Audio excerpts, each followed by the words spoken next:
অন্তত 16 জন গুরুতর আহত।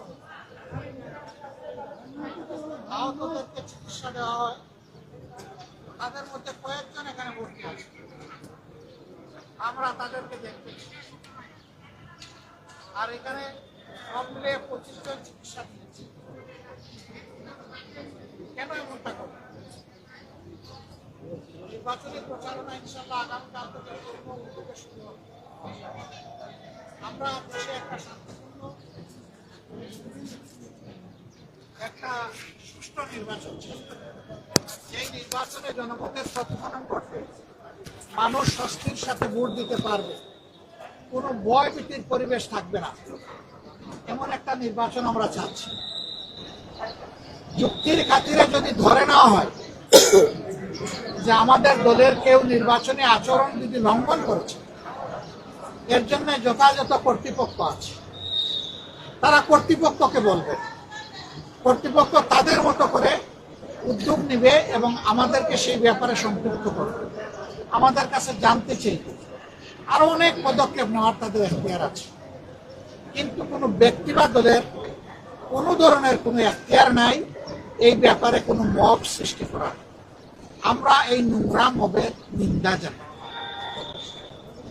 এবং আমরা দেখতে চাই যে মব যেন এখানেই শেষ হয়। মনে রাখবেন, দুনিয়ার মানুষ এখন অনেক সচেতন, মব করে জনমত এখন প্রভাবিত করার দিন শেষ। সবাই জনগণের কাছে যাবে, নিজের বক্তব্য নিয়ে যাবে, দলের অঙ্গীকার নিয়ে যাবে, নিজের চরিত্র নিয়ে যাবে, নিজের কার্যক্রম নিয়ে উপস্থিত হবে। জনগণ অতীত বর্তমান বিবেচনা করে ভবিষ্যতে কার উপর আস্থা রাখবে সেই সিদ্ধান্ত। আমাদের অঙ্গীকার একেবারেই স্পষ্ট, আমরা একটা দুর্নীতি দুঃশাসন মুক্ত ন্যায় ইনসাফ ভিত্তিক আমরা একটা সমাজ গড়তে চাই, যেই সমাজে ফ্যাসিজম আর ফিরে আসবে না। এর জন্য আমরা দুটো নির্বাচন একসাথে অংশগ্রহণ করব, একটি জাতীয় সংসদ নির্বাচন আর একটি হচ্ছে রেফারেন্ডাম। আজকে আমি নির্বাচনের ব্যাপারে কিছু বলবো না, এটা আচরণবিধির লঙ্ঘন হবে, ওটা কালকে থেকে বলা শুরু করবো ইনশাআল্লাহ।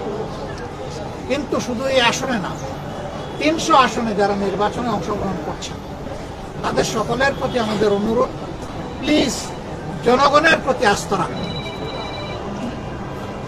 জনগণকে শান্তিপূর্ণভাবে সিদ্ধান্ত নিয়ে তার ভোট তার পছন্দ মতো প্রতীক এবং বাক্সে পৌঁছানোর সুযোগ দিন। এর মাধ্যমে যেই নির্বাচিত হয়ে আসবে সকল রাজনৈতিক দলের দায়িত্ব হবে তাকে সহযোগিতা করা, তাকে অভিনন্দন জানান। কিন্তু এখনই যদি সেই 15.5 বছরের কায়দায় আবার নির্বাচনী ময়দানকে উলট পালট করে দেওয়া হয়, তাহলে জাগ্রত যুব সমাজ কাউকে ক্ষমা করে। তারা তো মুখে রক্ত দিয়ে পরিবর্তন এনেছে।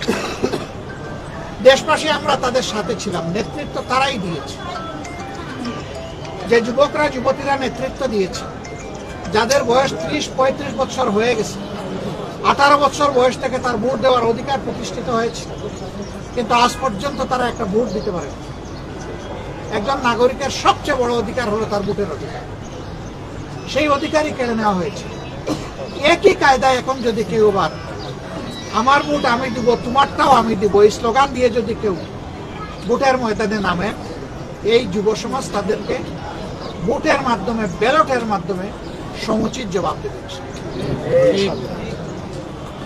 আমরা সবাইকে অনুরোধ করবো, আসুন শান্তিপূর্ণ অবস্থানে থেকে পরস্পরের প্রতি শ্রদ্ধাশীল হয়ে আমরা একটা সুষ্ঠু নির্বাচনে সহযোগিতা করি।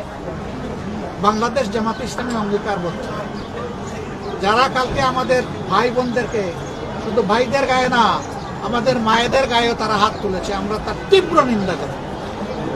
ওরা কি মায়ের পেট থেকে জন্ম নেয় নাই? ওদের ঘরে কি মা বোন নাই?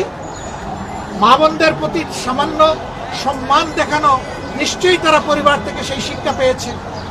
যদি না পেয়ে থাকে এটা দুর্ভাগ্য।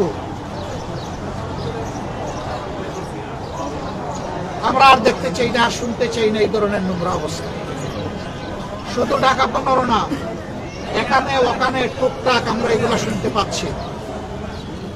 আমরা নির্বাচন কমিশন এবং সরকারকে বলবো, যদি সত্যি আপনারা যে অঙ্গীকার করেছেন সুষ্ঠু নির্বাচনের, সেই অঙ্গীকার যদি আপনারা বাস্তবায়ন দেখতে চান, তাহলে আপনাদের দায়িত্ব আপনাদেরকে অবশ্যই পালন করতে হবে। অবশ্যই সমতল মাঠ সবার জন্য দিতে হবে,